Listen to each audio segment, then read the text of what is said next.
Bueno, hoy tengo el gusto de conversar con Isabel Allende. Es la tercera oportunidad en la que, bueno, tengo el placer de conversar con ella, pero esta vez ocurre en el contexto de una pandemia y finalmente nos podemos ver la cara. Estamos frente a frente, al menos en una pantalla. Isabel, buenos días y bienvenida. Muchas gracias. Qué gusto.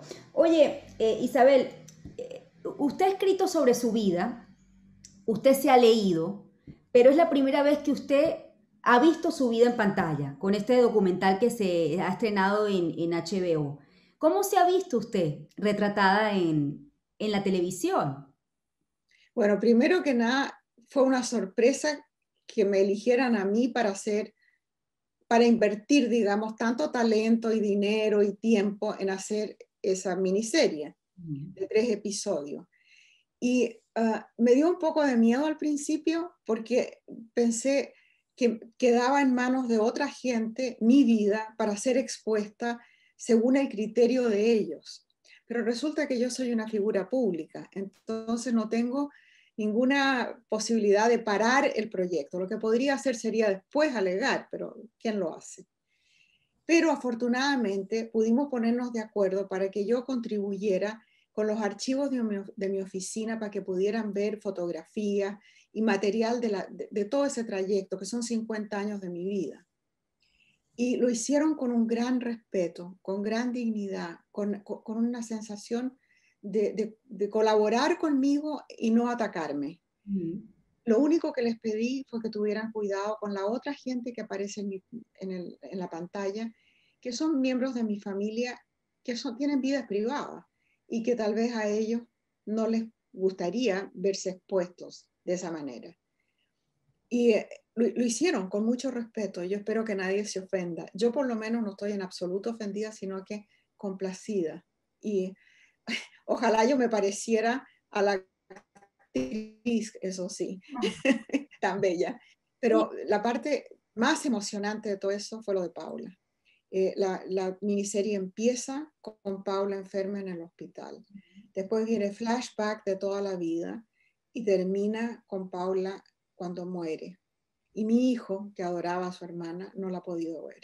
O sea, empieza la miniserie y él se pone a llorar a gritos y no puede seguir. Esto, Isabel, cuando uno escribe para televisión o para cine, por supuesto que es muy distinto la forma de escribir para un libro, sobre todo porque hay un espectador al que hay que mantener atento. Entonces hay un inicio, hay un nudo y bueno, hay un desenlace, ¿no? ¿Qué puntos de su vida eh, retrataron allí que definitivamente permiten retratar, valga la redundancia, o describir a la Isabel Allende que ha tenido este tránsito por su vida con sus altos y bajos? Bueno, como tú dices, lo que funciona, pero también en la literatura, lo que Ujú. funciona son los momentos más luminosos y los más oscuros. Todos los grises del medio se pierden, sirven para enlazar cosas, pero nada más. Ujú. Y en mi vida, yo diría que mi vida ha sido como una montaña rusa, momentos muy buenos de éxito y de amor y de cosas, y otros momentos tremendamente bajos.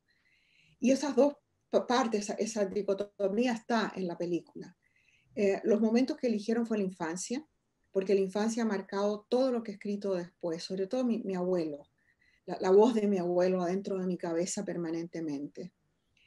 Las grandes momentos de mi vida en que sucedieron cosas que estaban fuera de mi control que determinaron mi destino. Por ejemplo, el abandono de mi padre, el golpe militar, divorcio y la muerte de Paulita, por supuesto.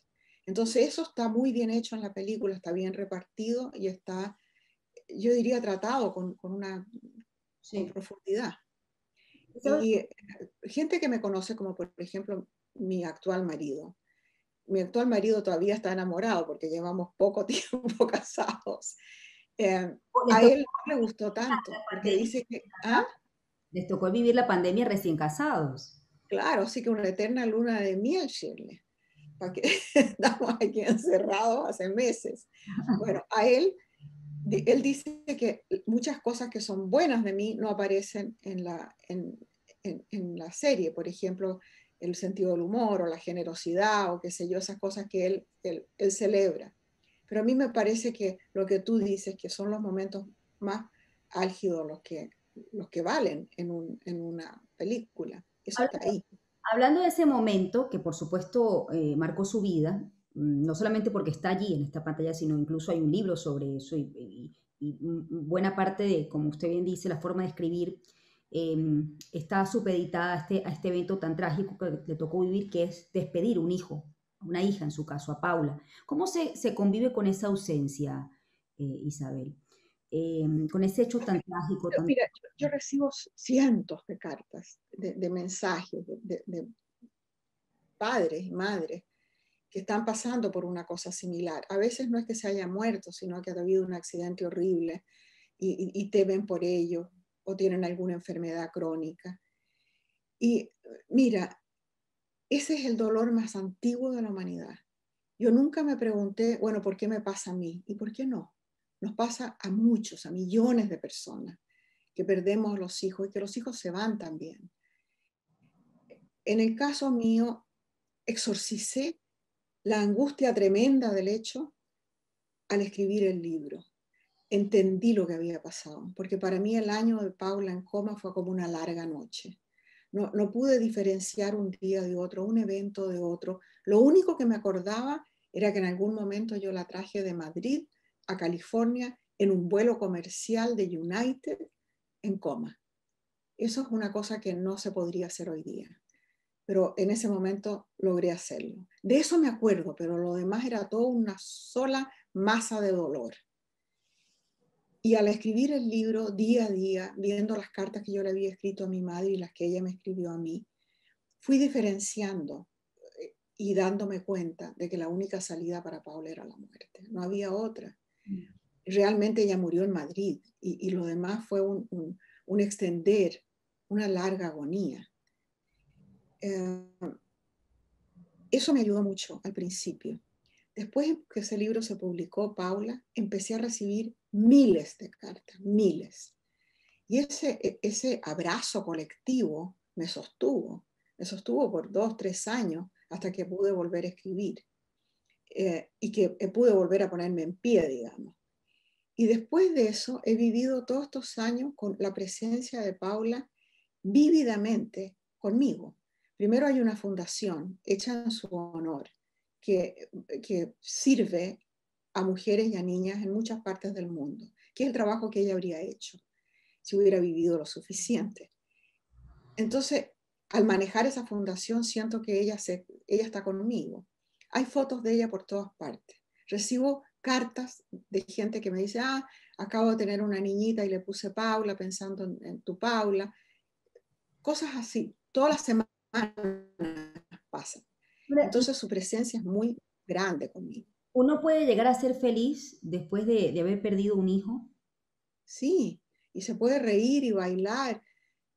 Claro que sí. Mira, yo conozco mujeres, más que nada mujeres, porque mi fundación atiende mujeres, que han pasado por traumas increíbles, han sido víctimas de la violencia más extrema, lo han perdido todo, incluso han perdido a los hijos, no te digo un hijo, varios hijos o todos los hijos.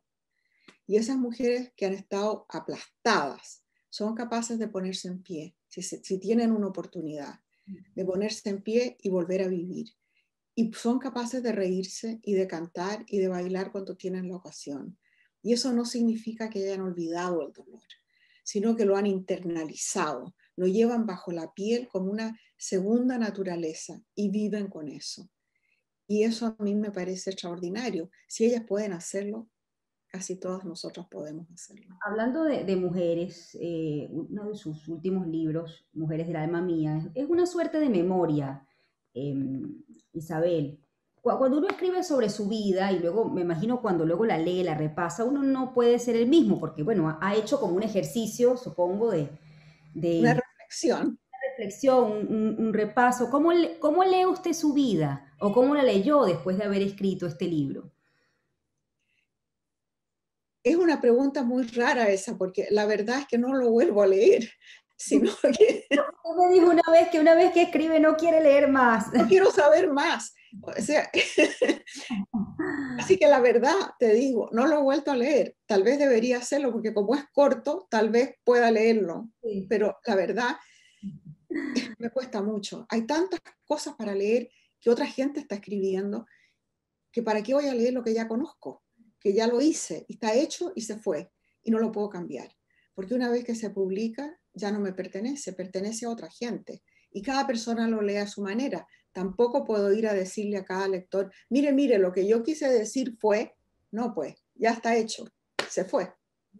Es un acto de desprendimiento. Usted creció en... Este libro no solamente tiene que ver con las mujeres que ha marcado en su vida alguna huella, sino también habla de dónde viene usted, ¿no? Y leía que usted viene de una familia conservadora, católica, muy patriarcal, en donde el abuelo, y eso está también en la serie, como tal como usted me lo dijo, era el que tomaba las decisiones. Y su madre, según entiendo, pues estaba de alguna forma sometida a esas decisiones. En algún momento Isabel, la Isabel niña, la Isabel adolescente, imaginó que iba a tener una vida como la que tuvo, independiente, y llegar a ser lo que para algunos puede ser un ícono del feminismo, de una mujer independiente que ha podido valerse por sí misma en distintos ámbitos de la vida. Cuando yo era chica, cuando era adolescente, cuando era joven, no había un proyecto de vida. Yo creo que nadie tenía un proyecto. Ninguna mujer que yo conociera tenía un proyecto de vida, ninguna ambición de carrera. Eso pertenece a generaciones más jóvenes.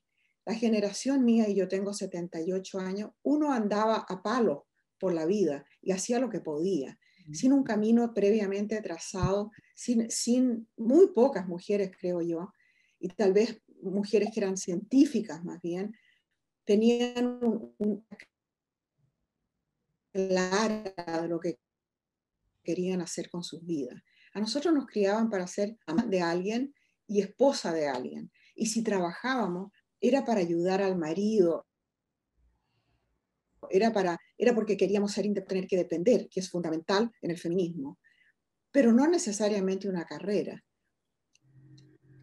Yo me planteé que quería ganarme la vida. Eso fue algo que yo lo decidí chica. Yo creo que no era ni siquiera, no tenía ni 10 años cuando yo ya sabía que lo más importante de todo era tener independencia económica, porque sin ella no había independencia de ninguna otra clase, como lo vi en mi madre con respecto a su padre y después con respecto a mi padrastro, que fue su marido por 70 años, 60 años.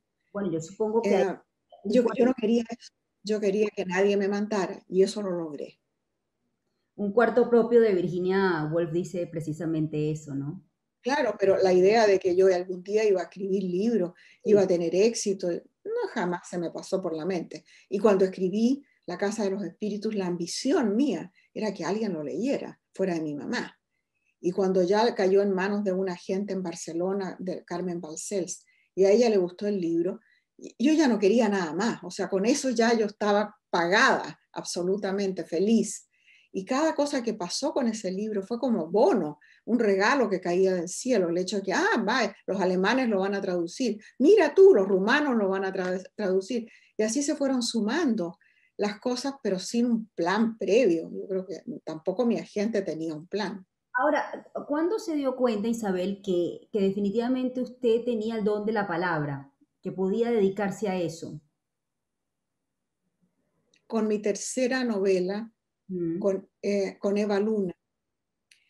Con Eva Luna dejé mi trabajo de día, que yo trabajaba en una escuela, en un colegio, y dejé ese trabajo, porque ya dije, ok, ahora me puedo ganar la vida escribiendo, porque ya se estaban traduciendo los otros dos libros, y ya estaba escribiendo este tercer libro con una sensación de que ya algo había aprendido, no que tenía experiencia ni cosa por el estilo, pero que algo había aprendido.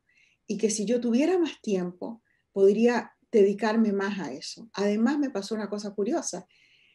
Con Eva Luna tuve mi primera computadora y pude escribir no en una máquina portátil como la que yo tenía, sino con una computadora y podía, todo adquirió una velocidad y una facilidad que, que no tenía antes. Antes no te imaginas lo que era corregir. Entonces, aquí ponemos cut and paste, y entonces uno aprieta un botón aquí, otro botón acá y ya está. Antes te cortabas con tijera, sacabas el párrafo y lo pegabas con goma o con tape en la otra página, así era. Entonces, esa facilidad tremenda que tenía el aparato si yo además hubiera tenido tiempo, pensaba yo, si yo tuviera tiempo, podría hacer esto bien. Y entonces dejé mi trabajo. Y no fue hasta ese momento Isabel, que me sentí que podía ser escritora. ¿usted tuvo una vida dura por el hecho de ser mujer? Claro, por supuesto, mucho más dura que la de cualquier hombre. Mi agente, Carmen Balcells, me dijo, mira, a ti te va a costar el doble o el triple de esfuerzo para obtener la mitad del reconocimiento que cualquier hombre. Y eso es verdad. Y en el campo de la literatura era en aquel momento particularmente verdad, porque había como una conspiración de silencio respecto al trabajo literario de las mujeres. El boom de la literatura latinoamericana, que duró más de 20 años, son puros hombres, no aparece un solo nombre femenino. Y no es porque las mujeres no estuvieran escribiendo, sino porque eran ignoradas por los editores, ignoradas por los críticos, los profesores nos enseñaban, salvo que estuviera muerta hacía 200 años, nadie enseñaba a una mujer. Ahora eso está cambiando. En los últimos 30 años, las editoriales se han dado cuenta que más mujeres que hombres compran ficción y leen ficción. Entonces hay todo un boom de la literatura femenina, pero eso no era así antes. ¿Algún momento que recuerde en donde le hicieron sentir incómoda o se le haya cerrado una puerta desde el punto de vista de la literatura por ser mujer? Hay una anécdota que a mí me parece divertida, que no me hizo sentirme mal, pero que yo siempre la recuerdo. Un bien conocido escritor chileno, bastante arrogante, dijo que yo no era escritora, yo era una escribidora. Entonces Carmen Balcells le preguntó, bueno, pero tú has leído algo ¿a qué te estás refiriendo? No la leería ni loco. O sea, juzgar porque es mujer y porque tiene éxito sin haberlo leído. Fíjense que el tema, por ejemplo, también de más allá del tema de ser mujer, aquella persona que logra que sus libros se conviertan en un bestseller, pareciera que también los intelectuales le tienen distancia. No hablo de Claro, mientras más todo aquello hermético sea, más vivo, sí, más mediático. claro, mientras más hermético sea un libro, supuestamente más le gusta a los críticos, pero no al público en general. Y yo soy una comunicadora, yo no escribo para mí, yo escribo porque quiero conectarme con alguien, con mi lectora o con mi lector. Eso es lo que más me importa, porque vengo del periodismo. Encerrarme aquí a escribir para que no se publique por el puro placer de la escritura, me encanta escribir, pero siempre tengo en la cabeza que es una conversación. Estoy contándole algo a alguien en particular. Así que eso, no sé si responde a tu pregunta, pero Vamos a hablar de Venezuela, porque Venezuela tiene un lugar importante en la vida de Isabel Allende. ¿Qué significa Venezuela, esta tierra, en su historia como escritora? ¿Cuál es la relación de Venezuela con su escritura? bueno, tengo que empezar por decir que Venezuela me salvó la vida. Yo salí de Chile después del golpe militar y me fui a Venezuela pensando que era por muy poquito tiempo, nadie imaginó que la dictadura chilena iba a durar 17 años. Ahí me reuní después con mis padres que llegaron y con mi marido y mis hijos. Hicimos una vida en Venezuela. También llegaron mis hermanos. Uno de ellos se quedó y vive hasta el día de hoy en Venezuela y todos sus hijos, o sea, todos mis sobrinos y sobrinas, por ese lado de la familia, que es el único que tengo sobrinas y sobrinos porque el otro no tuvo hijos, están todos en Venezuela. De manera que el país me dio lo que Chile no me había dado, me dio una oportunidad para mí y para toda mi familia. Ahí pasé tiempos muy difíciles al comienzo, particularmente, primero porque no teníamos plata, después indocumentados un tiempo. Pero después todo eso se arregló y mi marido consiguió trabajo en Puerto Ordaz y nos veíamos muy poco. Entonces se fue deteriorando el matrimonio. Y eso fue muy duro para la familia y muy duro para mí también. O sea que los primeros tiempos fueron difíciles, pero después pasó algo que yo estoy muy agradecida. Un día, en una exposición, se me acercó un señor que se llama Ildemaro Torres, que tú sabes perfectamente quién es, y me dijo que había leído mi libro y que mi libro lo había impactado. Ya había escrito yo La Casa de los Espíritus, o sea que tiene que haber sido 1982-83. Y la familia Torres se convirtió en nuestra familia, le decimos la familia tropical. La familia que perdí en Chile, la familia extendida, los primos, los tíos, todo eso me lo dieron los Torres, a mí y a mis hijos. Los niños se llamaban los primates entre ellos. Y eso me abrió todas las puertas. ¿Sabes lo que es? Sentir que uno pertenece. Recién sentí que pertenecía cuando los Torres me abrieron su casa y sus brazos. Ahora, desgraciadamente, ellos ya no están en Venezuela, se han ido todos, pero siguen siendo mi familia. Y tengo con Venezuela una relación también profesional, porque fue allí donde escribí La Casa de los Espíritus.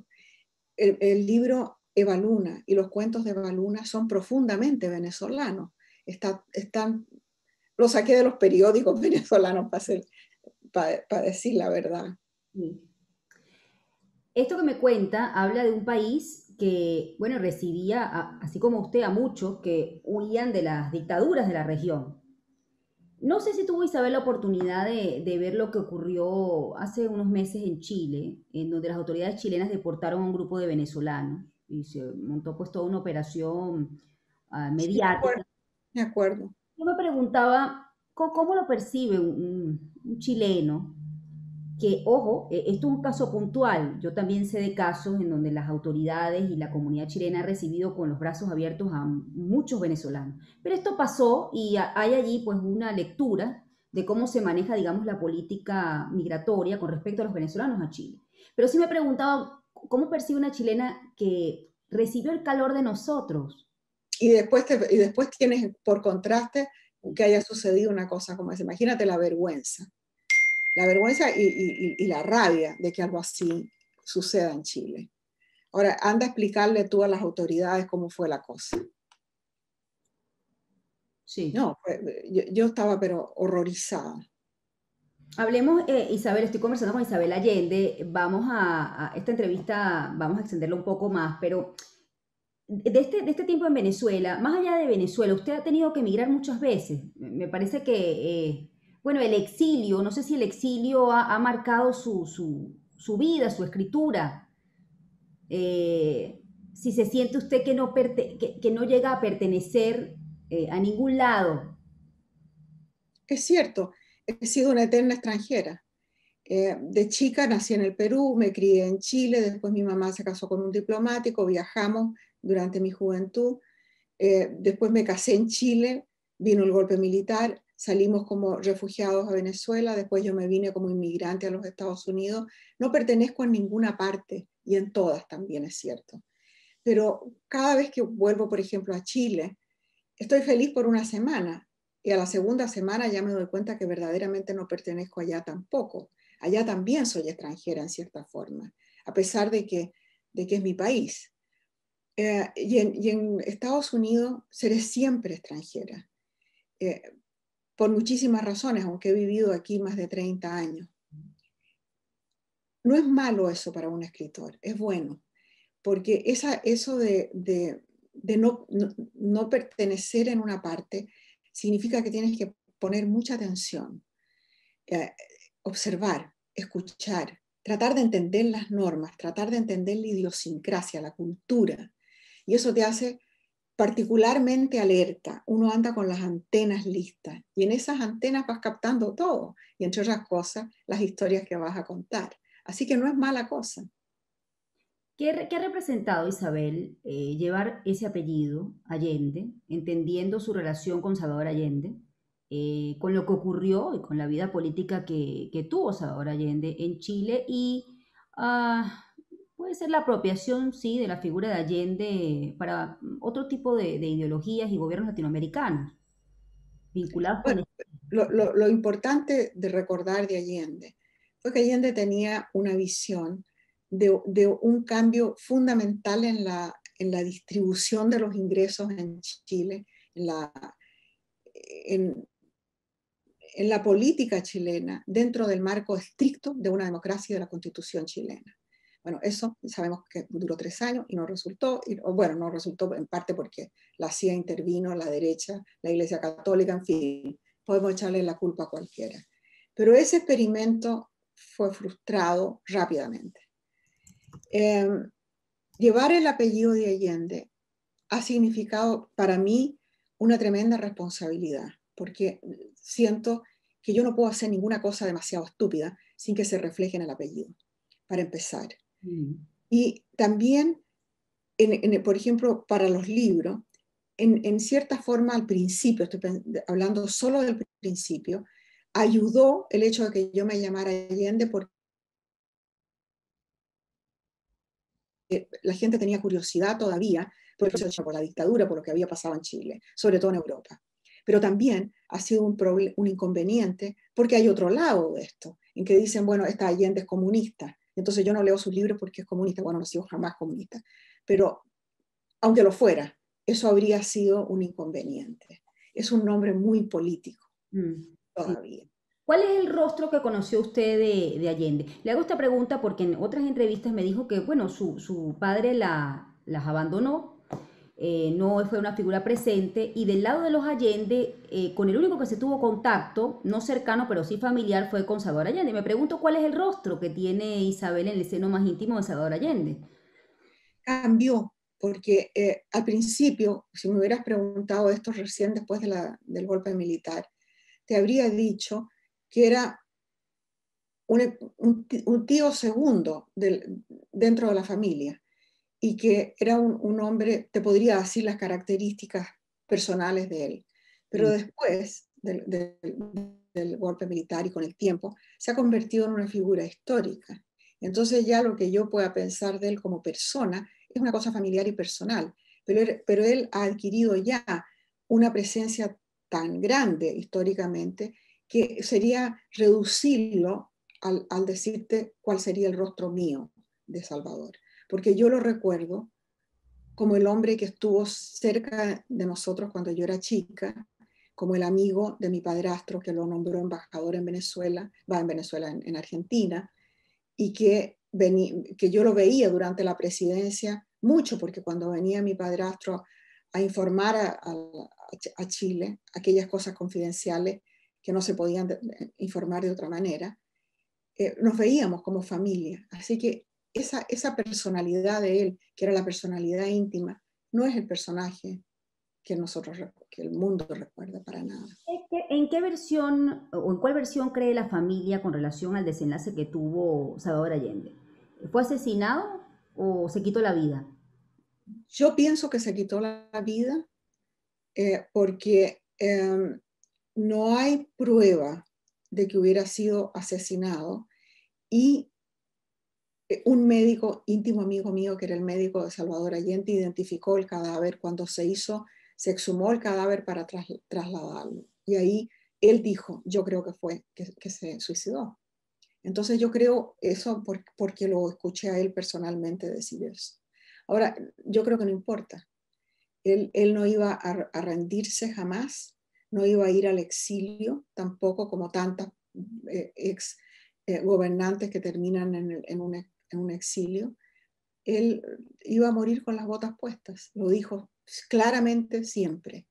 Dijo, de aquí, el pueblo me ha puesto aquí, voy a cumplir mi mandato y si no, saldré con los pies para adelante.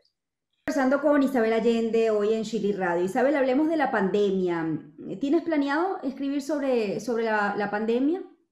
Mira, acabo de terminar, bueno, en diciembre terminé una novela que empieza con la pandemia de 1820, Ujú. 1920 y Ah, mira, termina con la pandemia del 2020. Ujú. Son un poco más de 100 años de la vida de una persona que vive entre esos dos extremos. Y ahora estoy escribiendo otra novela que también está situada, en este caso, en el 2020, o sea, en plena pandemia. Sí, es un tema interesantísimo. No tienes fecha de retiro, Isabel, parece. Yo creo que todavía no, pero sé que si empiezo a ponerme de mente voy a tener que parar. Mm. Eh, pero en este trabajo mío, o en este placer mío que es la escritura, no hay fin si uno tiene el cerebro bueno. No es como ser bailarina o ser cualquier otra cosa, ¿no? Aquí se puede seguir hasta muy vieja. Yo pensaba, cuando, bueno, uno ve el documental y además lee el último libro sobre las mujeres que escribió, que tiene que ver con las memorias, yo pensé quizás, bueno, Isabel puede sentir que el final está cerca, porque ya están haciendo un documental sobre su vida, hay una reflexión.